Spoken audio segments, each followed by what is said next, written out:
como todo en la vida, cuando queremos conocer más, cuando queremos aprender más, cuando queremos interiorizar nuevos conceptos, necesitamos hacernos las preguntas correctas, ¿no? Entonces, si estamos tratando de conocer sobre los medicamentos genéricos y biosimilares, la primera pregunta que se me viene a la mente sería, ¿es el medicamento genérico igual que un biosimilar? ¿Es un medicamento genérico igual que el de marca? Tal vez el medicamento biosimilar sea igual que el medicamento biológico innovador. No lo sé, pero esas serían las primeras preguntas que me vendrían a mí en la cabeza. No sé, Carla, por favor, si me ayudas con la presentación que te envié para tener una guía de cómo vamos avanzando, por favor. Ahora está perfecto. Muchas gracias. En la siguiente, por favor.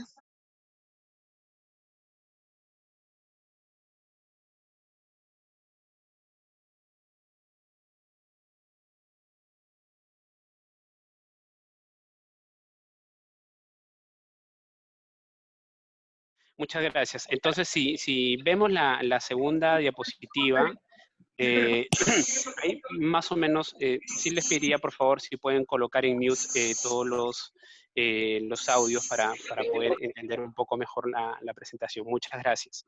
Entonces, cuando comparamos estos dos tipos de medicamentos, lo primero que se nos viene a la mente es que, ¿cuál es la diferencia entre estos dos medicamentos? Y acá vamos a poder responder la primera pregunta.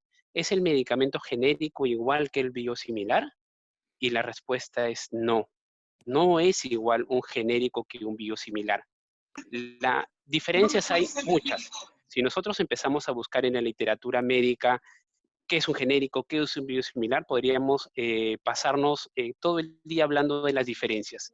Pero la idea de esta presentación es que sea muy llevadera y muy didáctica. Entonces, yo les quiero traer a la mesa una diferencia bastante característica que vemos entre estas dos tipos de moléculas. Cuando hablamos de la diferencia, hablamos de una diferencia de complejidad. La complejidad de un medicamento genérico no es la misma que un medicamento biosimilar. Perdón. Imagínense esto. Imagínense que todos los que estamos en esta presentación escuchando esta teleconferencia nos dieran una caja de una bicicleta desarmada. Luego de eso nos dicen, ok, esta es la caja de la bicicleta desarmada, acá están las indicaciones, ármenla. Ok, probablemente la vamos a armar en unas cuantas horas, no nos vamos a demorar mucho porque es una bicicleta bastante simple, pero cuando hablamos de un biosimilar, es como si yo les estuviera entregando un container con piezas desarmadas de un avión de guerra y les diga, ok amigos, armen este avión de guerra. No dudo de la capacidad que podamos tener algunos de nosotros y seguramente tal vez la vamos a poder armar con pero mucha dificultad. Pero ahí está la diferencia. Cuando hablamos de un medicamento genérico, hablamos de un medicamento de origen químico que es un tanto simple la molécula. Cuando hablamos de un medicamento biosimilar, estamos hablando de un medicamento que tiene un origen de un organismo vivo. Por lo tanto, es mucho más complejo generar un medicamento de este tipo. Cuando hablamos de un medicamento genérico, estamos hablando de un medicamento que ha sido creado para ser igual a un medicamento de marca. Este medicamento genérico que ha sido creado de la misma manera, para tener las mismas indicaciones, la misma dosificación, potencia, etcétera, tiene que funcionar de la misma manera y generar un beneficio clínico igual que el medicamento de marca. Después de realizar todos los análisis y todas las evaluaciones, recién en ese momento podemos hablar de que este medicamento genérico es bioequivalente, es similar, su característica clínica va a ser similar al medicamento de marca. Cuando hablamos de un medicamento biosimilar, como dice en la presentación, estamos hablando de un medicamento biológico. Y acá hay que prestar mucha atención. Hablamos de un medicamento biosimilar que es muy similar al medicamento de marca. Cuando hablamos de un medicamento genérico, es definitivamente igual. ¿Y por qué estas diferencias? ¿Por qué eliminar? No es idéntico al medicamento de marca, que vendría a ser el biológico innovador, porque nace o se origina de un organismo vivo. Y como todos los organismos vivos, inclusive nosotros, seres humanos, podemos tener gemelos, pero seguimos siendo diferentes. Seguimos teniendo características que nos hacen similares, pero no idénticos. Entonces, esa es una de las características que ustedes deberían llevarse, mis queridos amigos, cuando estén sentados al frente de un profesional de salud, cuando el profesional de salud con el médico tratante, la enfermera, etcétera, empiecen a conversar con ustedes de un medicamento genérico en biosimilar. La diferencia es la complejidad. El medicamento genérico viene de un origen químico, el medicamento biosimilar viene de un origen de un organismo vivo. El medicamento genérico es idéntico al de marca. El medicamento similar es similar, pero no es idéntico. ¿Ok? Entonces, igual, ambos medicamentos tienen que pasar por ciertas parámetros de evaluación, de perfil de seguridad, de eficacia, para que se puedan utilizar. La siguiente, por favor. Gracias. Entonces, como les decía, estos medicamentos tienen que pasar por una evaluación, pero esta evaluación la realiza nuestra autoridad regulatoria. Y acá tengo que ser totalmente sincero y honesto. Yo tengo mucha interacción con la autoridad regulatoria y soy consciente del trabajo que ellos hacen. Hacen un trabajo muy grande con la poca mano de hombre que puedan tener ellos. Entonces, sin embargo, a pesar de los esfuerzos que ellos puedan hacer, a pesar del apoyo que nosotros podamos darle, inclusive de la misma industria farmacéutica, ustedes como asociaciones de pacientes, eh, todavía tenemos vacíos en la regulación que precisamente regula cómo vamos a utilizar estos medicamentos. Si ustedes ven en la presentación, yo solo he puesto algunas referencias de regulaciones que actualmente tenemos en el país y que hacen referencia a cómo utilizar estos medicamentos genéricos o biosimilares. La primera es el reglamento que regula la intercambiabilidad de medicamentos.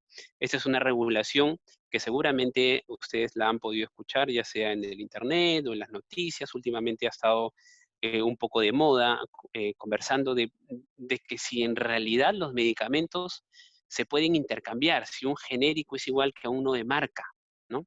Entonces, lamentablemente, en este momento, a pesar de tener la regulación, esta regulación todavía tiene unos vacíos que no terminan, que no terminan de hacer match de que si el medicamento genérico que tenemos actualmente en el mercado nacional es igual que uno de marca. Y les voy a detallar solo algunas que he tenido, que he traído yo para esta presentación. Cuando hablamos de esta regulación de intercambiabilidad de medicamentos, esta regulación solo es aplicable a medicamentos genéricos, no a medicamentos biosimilares. Ahí empieza la primera gran brecha. ¿Y qué pasa con los medicamentos biosimilares? Ustedes saben que estamos en una etapa en la medicina donde la medicina es una medicina personalizada, es una medicina de avance, es una medicina de última generación. Y nuestro país no está exento a ese tipo de medicinas. Nosotros actualmente estamos utilizando biológicos para tratar diferentes tipos de enfermedades. Pero si la regulación no nos acompaña de cómo vamos a intercambiar estos medicamentos biológicos, nos encontramos en un vacío muy grande, porque ya los tenemos para los genéricos, pero no los tenemos para estos medicamentos donde se está utilizando esta medicina de última generación. No encontramos claramente cómo es que se va a hacer la trazabilidad, cómo se va a hacer seguimiento a los eventos adversos cuando se quiere identificar qué medicamento produjo cierta reacción adversa o cierto evento adverso. ¿Fue el de marca o fue el genérico? O sea, no nos habla de cómo hacer ese seguimiento, esa trazabilidad. Entonces, tenemos que tener ese tipo de información para que nosotros podamos identificar constantemente el perfil de seguridad de los medicamentos. Hace poco asistí a una reunión que había hecho DIGEMIT, precisamente hablando de la intercambiabilidad de medicamentos.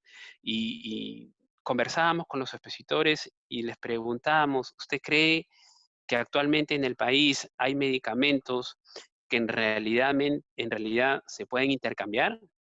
Y la respuesta de ellos fue, los hay muy pocos, porque a pesar de que tenemos la regulación, hay muy pocos medicamentos que han demostrado realmente ser intercambiables. Entonces, acá un poco la llamada de atención de la autoridad regulatoria, de la industria farmacéutica, que empiecen a hacer estudios de intercambiabilidad que demuestren que sus moléculas genéricas son realmente genéricos, ¿no? Adicionalmente a esto tenemos la norma de salud que regula las actividades de farmacovigilancia, y son las tres últimas regulaciones de esta presentación. Si bien es cierto, en la regulación, desde la Ley General de Salud, que tiene muchos años, se menciona que todos los profesionales de salud están obligados a reportar las reacciones adversas o los eventos adversos que pueden producir los medicamentos. Sin embargo, en nuestro país, y yo creo que no es exclusivo de nuestro país, tenemos una cultura de reporte de eventos adversos muy baja. Entonces, no nos deja ver exactamente cómo los medicamentos se están comportando. Y eso es algo ya de por sí preocupante en los medicamentos que tienen años en el mercado. Más preocupante aún es uno de los medicamentos de última generación, como los biológicos y los biosimilares. Si nosotros no informamos a la autoridad regulatoria como profesionales de salud, como pacientes, qué eventos adversos me están produciendo los medicamentos, es muy poco lo que vamos a saber sobre el perfil de seguridad de los medicamentos y por ende el riesgo de utilizar algún medicamento va a aumentar. La siguiente, por favor, doctor. Desinfecta, lo que va a mi oreja. Entonces, vamos a hablar un poco de Desinfectando lo lo que que va a es mi oreja. la definición de Tonícalo, farmacovigilancia. La definición de tonícalo. farmacovigilancia que nos da la OMS es la que se menciona en la presentación. Es la ciencia y las actividades relativas a la detección, evaluación, comprensión y prevención de efectos adversos de los medicamentos o cualquier otro problema de salud. Cuando se hace farmacovigilancia, lo que se quiere hacer es develar si los medicamentos son realmente seguros para los pacientes. ¿Y cuál es la mejor vía de hacer farmacovigilancia? La siguiente, por favor, es reportando un efecto adverso. Cuando nosotros reportamos un efecto adverso, nosotros les estamos diciendo a la comunidad entera de salud y no de salud que este medicamento puede producir algún malestar en el paciente. Y acá otro mensaje clave que ustedes se deben llevar, mis queridos amigos, es que no hay ningún medicamento en el mercado que sea 100% seguro. Absolutamente todos los medicamentos son susceptibles de producir algún efecto adverso. Todos. A la fecha no se ha inventado algún medicamento que sea 100% inocuo. Por eso es que nosotros tenemos la obligación y la responsabilidad de informar estas situaciones que puedan suceder con los pacientes. ¿Pero qué es un efecto adverso? Un efecto adverso es cualquier suceso que pueda presentarse durante el uso de un producto farmacéutico, dispositivo médico o producto sanitario que no tienen necesariamente una relación causal con dicho uso. En este caso, el punto básico es la coincidencia en el tiempo sin ninguna sospecha de relación causal. Esto puede parecer un poco enredado cuando uno lo ve y lo lee por primera vez. Yo se los digo de otra palabra, de otra manera. Un efecto adverso es cualquier situación contraproducente en la salud que puede presentar un paciente durante la terapia. Si yo voy a una consulta a un médico o a un profesional de salud, mi objetivo es sanarme. Si este profesional de salud me receta algún medicamento precisamente para sanarme, esta situación contraproducente puede hacer que efectivamente yo me mejore, pero adicionalmente se me agregue otra molestia, como un dolor de cabeza, una gastritis, una baja de presión, lo que fuera. Todo efecto adverso debe ser comunicado a los profesionales de salud.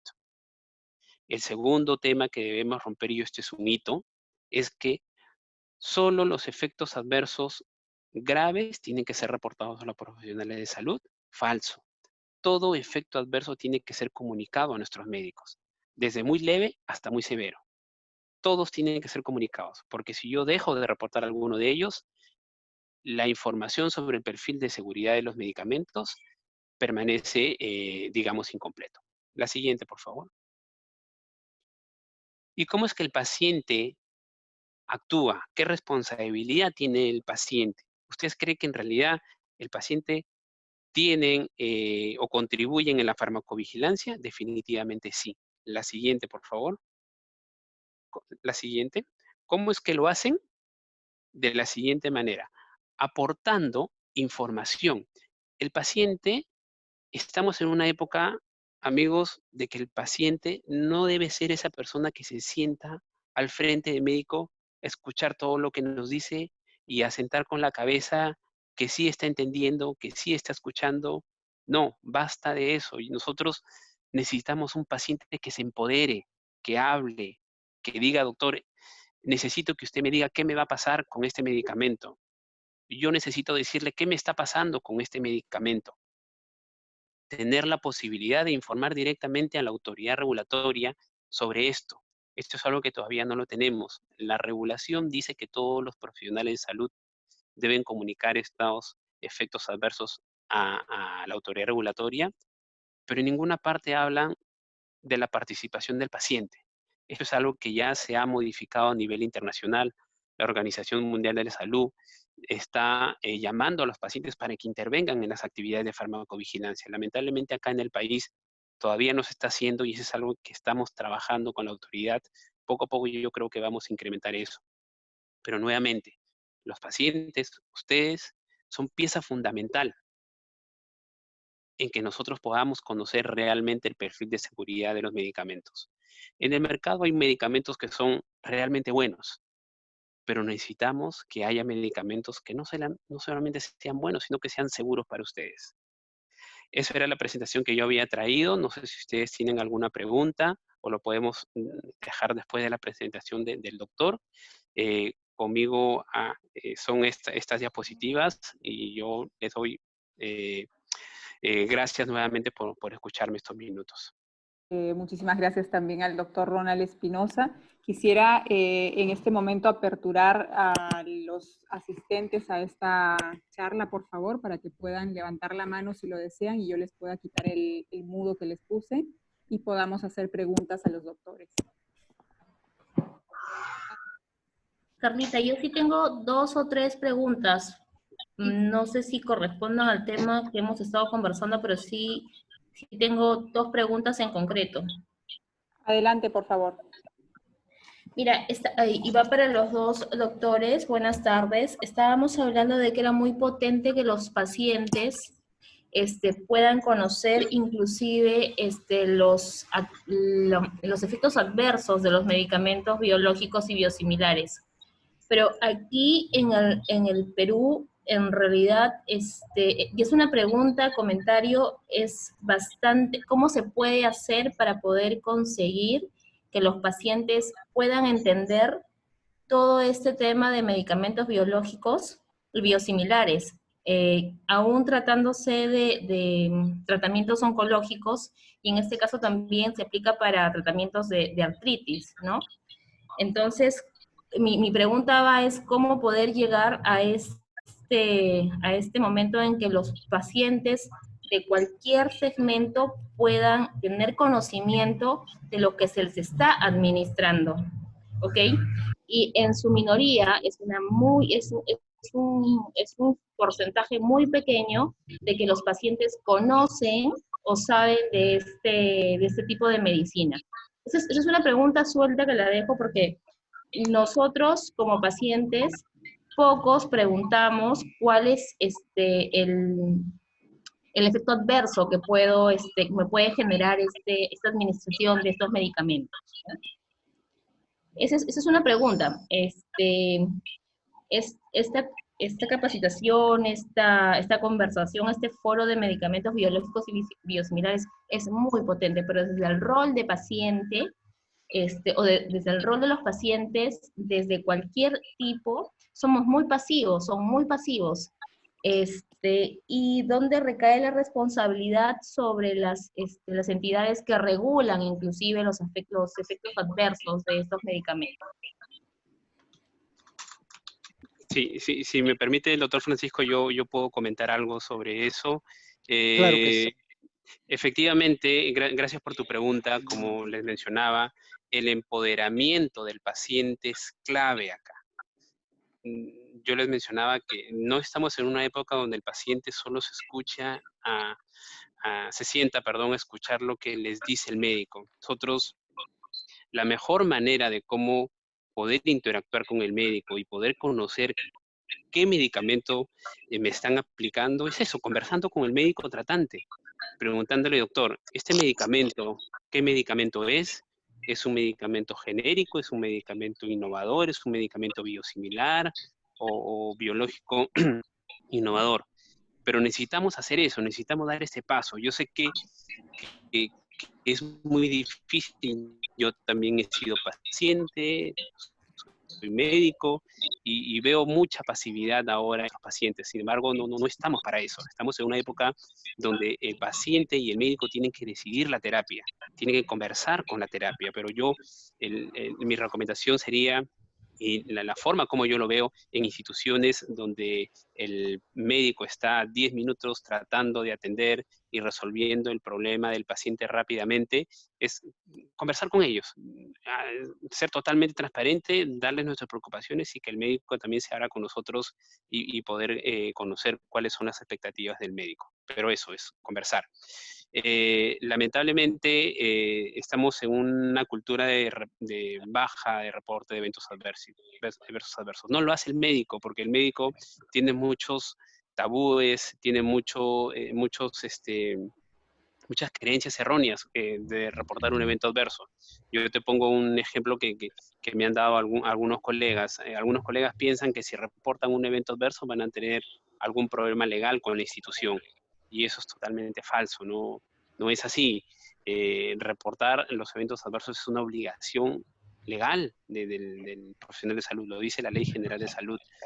Pero nosotros debemos estar ahí para que como pacientes podamos empujar al médico a que haga los reportes de eventos adversos.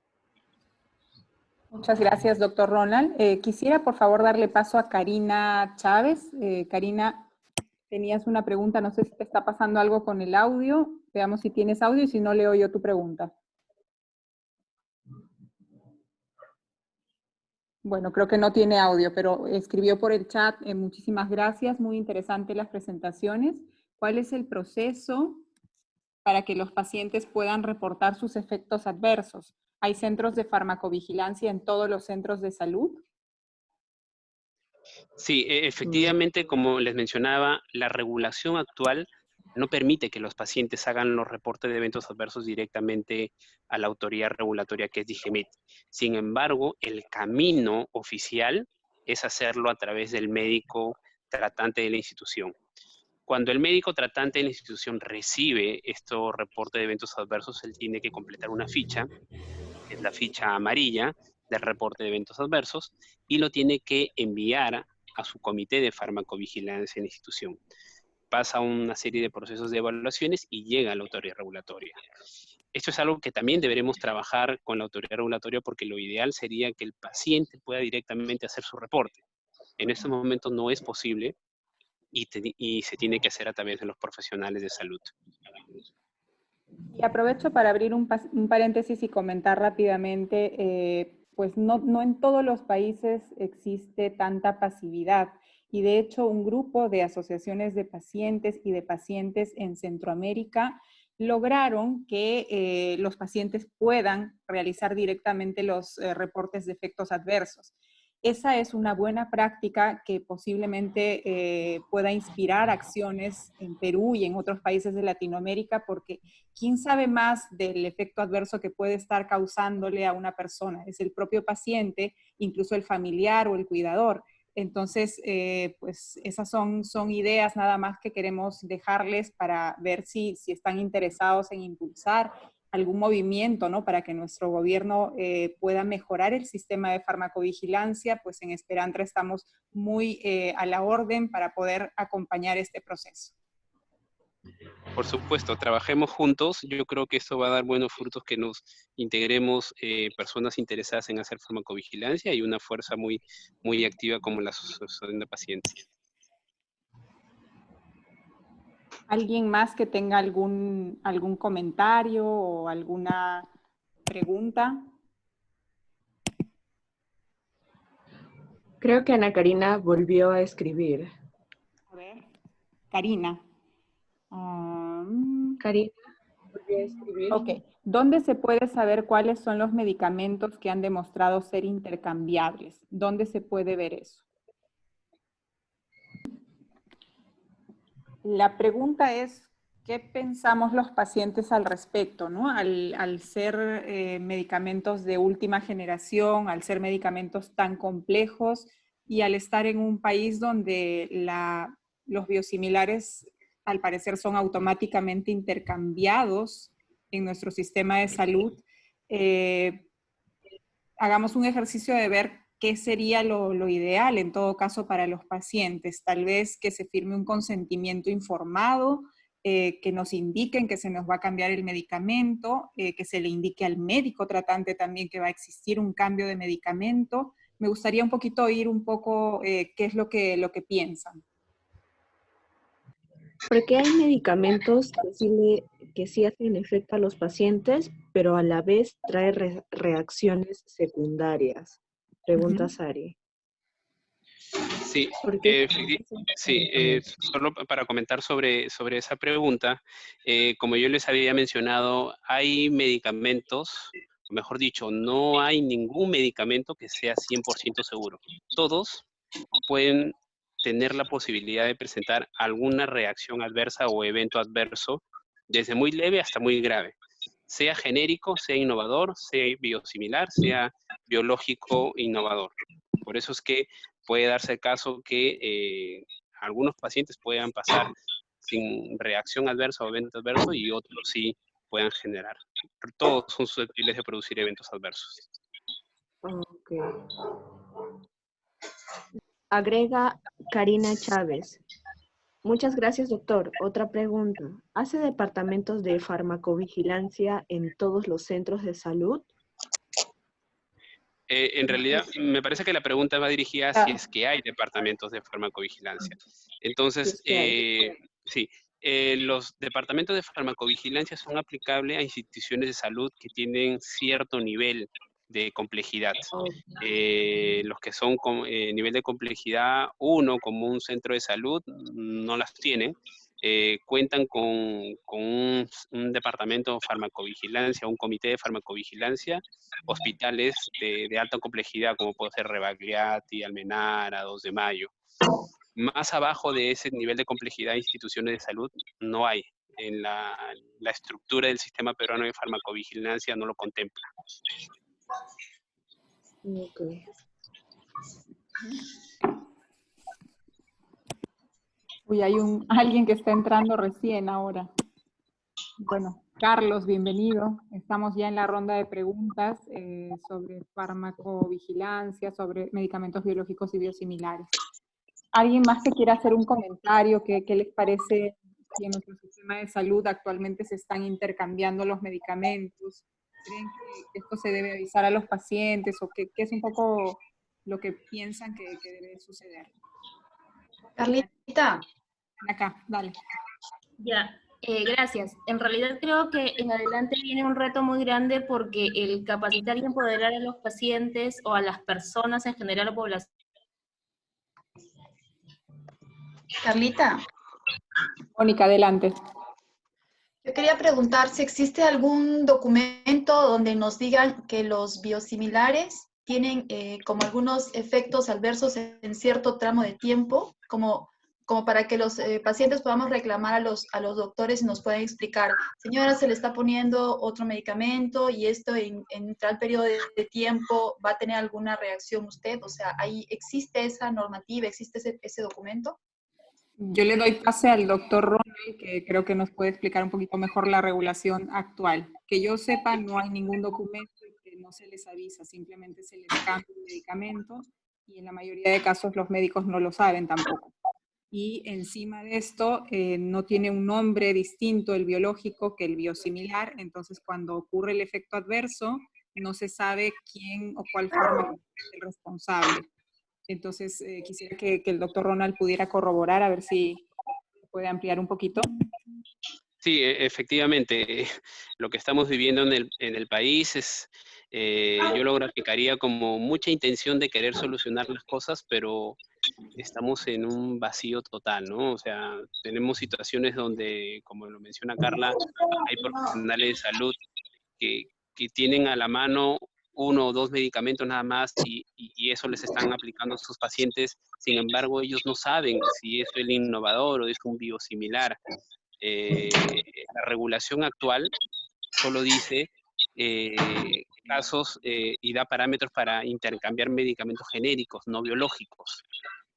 Con respecto a tu pregunta, no hay un medicamento, no hay digamos, un documento donde nos diga, en este momento te va a dar un evento adverso. No lo hay. Los eventos adversos se pueden producir en el inicio de la terapia, durante la terapia o inclusive posterior a la terapia. Entonces, no hay ese tipo de medicamentos. Y por otro lado, tenemos una situación en salud donde el profesional de salud, como les mencionaba, no sabe qué se está dando. Y cuando se presenta un evento adverso, no sabe a quién atribuírselo, cuando él se podría enterar, oye, pero ya no le estoy dando hace un mes el innovador, sino el genérico, no saben a quién atribuírselo. Entonces, es un trabajo que hay que hacer con el Comité de Farmacovigilancia de la institución, los profesionales de salud, ya ir, digamos, a unas esferas un poco más altas para hacer una trazabilidad adecuada del medicamento.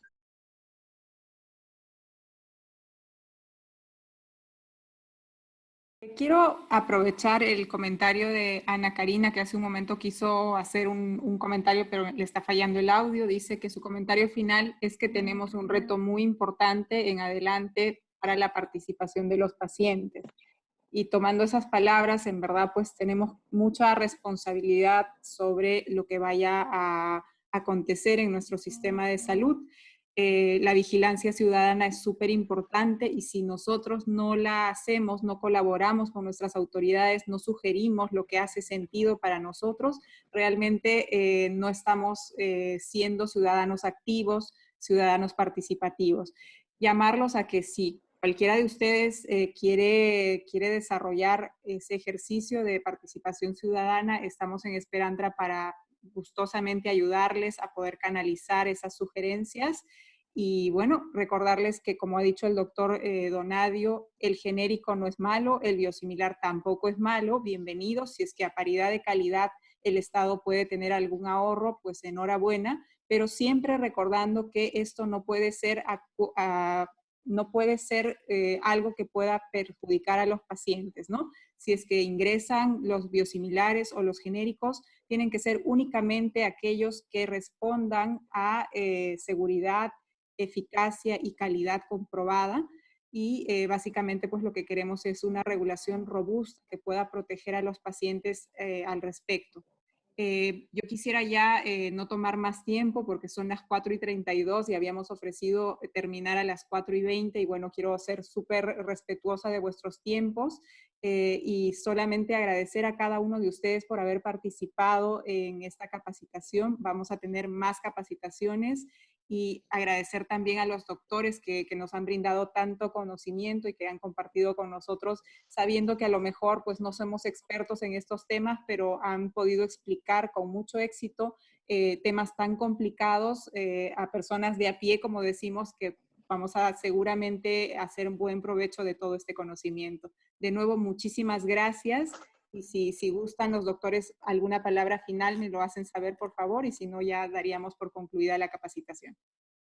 Yo, Carla, solo agradecerte nuevamente la invitación y la oportunidad que me das para conversar sobre este tema que me apasiona mucho, que es la farmacovigilancia, y seguramente a la orden para nuevas convocatorias que tú nos puedas llamar, con todo gusto yo participar, y si es al lado del doctor Francisco, con mucha mayor razón. Entonces, gracias por la oportunidad. Muchísimas gracias, doctor Ronald. Muchísimas gracias a todos y que tengan buenas tardes. Hasta una próxima ocasión.